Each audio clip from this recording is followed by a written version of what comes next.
અલ્લાહ ઈશ્વરના નામથી અત્યંત કૃપાળુ અને દયાળુ છે. પ્રિન્ટ અને ઇલેક્ટ્રોનિક મીડિયાના श्री पर्सनल लॉ बोर्ड का भी मैं मेंबर हूँ, उसकी लीगल कमेटी का भी मेंबर हूँ, तो इस सिलसिले में ये सारे मसलों से काफ़ी वाकिफ़ रहता हूँ. मैं आपको दो चीज़ें जो लीगली है वो आपके सामने रखना चाहता हूँ, क्योंकि मेरे नज़रिए से लोगों तक ये लीगली चीज़ें जो पहुँचनी चाहिए वो नहीं पहुँची. सबसे पहली चीज़ है तो ये कहा जा रहा है कि ये यूनिफॉर्म सिविल कोड है. कॉन्स्टिट्यूशन में आर्टिकल 44 जो है, जो डायरेक्टिव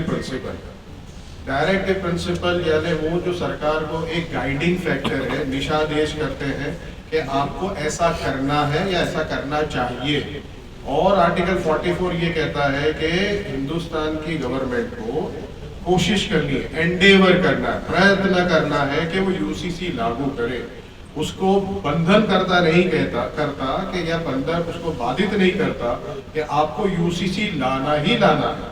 तो सबसे पहली चीज तो आर्टिकल 44 को हमको सही तरह से समझना चाहिए कि आर्टिकल 44 कहता है कि यूसीसी लाने की कोशिश करनी, प्रयत्न करना. दूसरा ये है कि यूसीसी जो लाना है वो यूनिफॉर्म सिविल कोड है जो सब पे लागू है. यानी ऐसा नहीं कि आप इसको छोड़ दो, इसको पसंद नहीं है तो उसको निकाल दो. जिस तरह से उत्तराखंड में लाया तो ट्राइबल्स को निकाल दिया. अगर वही चीज अगर गुजरात में की जाती है तो तकरीबन 15% परसेंटेज को यूसीसी लागू नहीं होगा.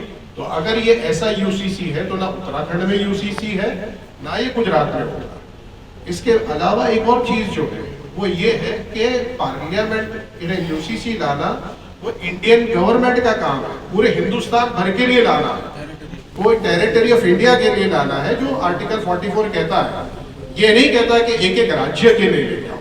अगर आप एक राज्य के लिए लेकर आते हो तो ये यूनिफॉर्म सिविल कोड उस राज्य के लिए, तो अगर यूनिफॉर्म सिविल कोड है ही नहीं, पूरे देश के लिए लाना है तो यूसीसी ना ये आर्टिकल 44 के मुताबिक है ही नहीं. तो ये संविधान के साथ में मेरे हिसाब से एक फ्रॉड है और जो लोगों पर थोपा जा रहा है कि हम संविधान को लागू कर रहे हैं, आर्टिकल 44 को लागू कर रहे हैं, जो कह रहे हैं वो कर रहे हैं, जबकि सरासर गलत है.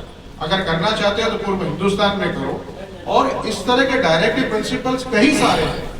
सबसे इंपॉर्टेंट डायरेक्टिव प्रिंसिपल है जो ये हमारे लोगों को बहुत पसंद आएगा, वो काउ स्लॉटर पे, कि काउ स्लॉटर में पूरे हिंदुस्तान के अंदर बैन होना चाहिए. क्या पूरे हिंदुस्तान में काउ स्लॉटर पे बैन है?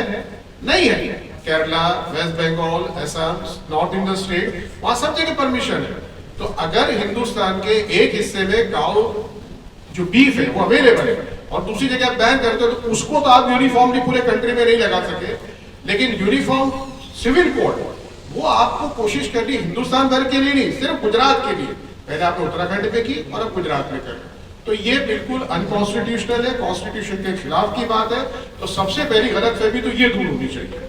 इसके बाद दूसरी जो गलतफहमी जो है वो ये है कि यूसीसी जरूरी है कि नहीं, उसके लिए गुजरात सरकार एक कमेटी बनाए. देखिए यूसीसी अगर पूरे देश में लागू करना है तो पूरे देश को लागू करने के लिए कमेटी बननी चाहिए और वो कमेटी है लॉ कमीशन. लॉ कमीशन जैसे इकबाल साहब ने बताया कि 21st लॉ कमीशन ने ये कहा कि UCC is neither desirable nor required. ना वो जरूरी है ना वो इच्छनीय है. ये 21st लॉ कमीशन का रिपोर्ट है. 22nd लॉ कमीशन ने लोगों से अपने व्यूज मांगे लेकिन आज तक रिपोर्ट नहीं दिया. इसका मतलब ये है कि जो अथॉरिटी बॉडी है लॉ कमीशन, उसने अभी तक कोई ओपिनियन नहीं दिया कि यूसीसी जरूरी है कि नहीं हिंदुस्तान भर के लिए. लेकिन गुजरात की गवर्नमेंट एक कमेटी अपॉइंट करती है और वो ये कहती है कि गुजरात में जरूरी है कि नहीं, हम उसको जानने की कोशिश करेंगे. अब ये कमेटी जो गुजरात में बनी उसके बारे में भी जान लें. ये कमेटी के अध्यक्ष बनाया है जस्टिस रंजना प्रकाश देसाई साहिबा को, जो सुप्रीम कोर्ट के रिटायर्ड जस्टिस है. ये वही है कि जिनको उत्तराखंड में जब कमेटी बनाई तो उनको वहां पर भी इनको अध्यक्ष बनाया. वहां पर इन्होंने मार्गदर्शन में इनकी सरपरस्ती में जो कमेटी बनी उसी ने वहां कहा कि यूसीसी लागू होना चाहिए, जरूरी है, और इसी के एक शक्ल सूरत बनाई. उसी को आप अगर गुजरात के अंदर अध्यक्ष बना के कमेटी बनाते हो तो आप सोचिए कि कितना ईमानदारी का काम है. वही जज साहिबा को जिसने एक राज्य में यूसीसी लागू होना वो जरूरी ठहरा दिया और यूसीसी यूसीसी बना दिया, अब वो गुजरात में जब आकर कमेटी के अध्यक्ष पद के लिए कार्यवाही करती है तो हमको तो कोई उन पे भरोसा नहीं है और ईमानदारी वाला कदम नहीं है। अब उस कमेटी ने काम कैसे किया वो भी चीज बता दी कि वो उसमें ईमानदारी की कोई कहते हैं टपकू ही नहीं कि ईमानदार हो गया। वो जो जिम्मेदार जो अफेक्टेड है उनको तो बुला नहीं रहे और बुला ऐसे लोगों को रहे कि जो उनको ऐसा ओपिनियन चाहिए वो दे दे और जाके मीडिया को के बहुत अच्छा काम हो रहा है। हम कह रहे हमने लेटर लिखा कि आपको वक्त दो, हम आपसे एक अच्छा खासा वक्त चाहते हैं, आपको रजुआत करना चाहते हैं, तो हमको कहते हैं पहले कहा कि सूरत आ जाओ। अब सूरत आया तो सूरत ये मालूम हो रहा है कि वहाँ कई लोगों को बुलाया है, उसमें हमको भी बुला लिया। तो यहाँ से सूरत हमारे जाने का मकसद क्या, वहाँ इतने हुजूम खड़ा होगा उसके अंदर हम भी एक लोग होंगे, तो हम वहाँ सूरत जाना नहीं चाहते और यूसीसी को उनको रिप्रेजेंट नहीं करना चाहते। हमको अगर तसल्ली से वक्त दिया जाता है, इत्मीनान से वक्त दिया जाता है कि जहाँ हम 3-4 घंटे में हमारी पूरी रजुआत को कर सके, तो ऐसा वक्त हमने गांधीनगर या अहमदाबाद में मांगा है। अगर दिया जाएगा तो जाएंगे, वरना हम ऐसे जो कमेटी है उसके सामने हम जाना नहीं चाहते। तो ये दो चीजें जो चीजें मुझे आपको कहनी थी वो मैंने आपको यूसीसी और कॉन्स्टिट्यूशन के आस्पेक्ट से बता दी। और एक इंपॉर्टेंट चीज है कि जब भारत का संविधान बन रहा था और आर्टिकल 44 यूसीसी को संविधान का भाग बनाना या नहीं बनाना वो कमेटी तय कर रही थी, उस वक्त जो उस कमेटी के मुस्लिम सभ्य थे उन्होंने इसके सामने वादा लिया, ऐतराज जताया कि अगर ये यूसीसी कल लागू होगा तो मुसलमान जो भारत के नागरिक हैं वो अपने धर्म पे अमल नहीं कर सकेंगे। तो इसमें आप एक सुधारा करो और सुधारा करके ये कहो कि ये जो लोग पर्सनल लॉ से गवर्न है, जो भी हैं, मुसलमान हैं, आदिवासी हैं, दूसरे जो भी लोग क्रिश्चियंस हैं, पारसीज हैं, उनको ये लागू नहीं होगा।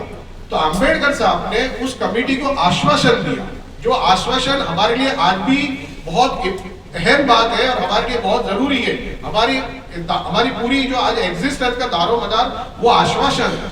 अंबेडकर साहब ने ये कहा था कि देखिए आप बहुत परेशान ना होइए, अगर भारत में यूसीसी लाने की कोई कोशिश होगी तो उस वक्त ये तय किया जाएगा कि जरूरी है कि नहीं, और जरूरी अगर लगा तो ये यूसीसी वॉलंटरी होगा, मर्जियात होगा, फर्जियात नहीं होगा। तो जो चाहे वो यूसीसी से अपने मामला चलाए और जो ना चाहे वो यूसीसी के ना चलाए। तो आपको इतनी परेशान होने की क्या बात है। तो वो आश्वासन दिया जिसकी वजह से वो सुधारा जो प्रपोज किया गया था वो एक्सेप्ट नहीं किया गया और मुसलमानों ने उस टाइम पे इसको मान लिया। अब आज उसके बरखिलाफ अमल हो रहा है, जबरदस्ती यूसीसी थोपा जा रहा है कि आप अगर मानना चाहते हो तो भी करो, नहीं मानना चाहते हो तो भी करो।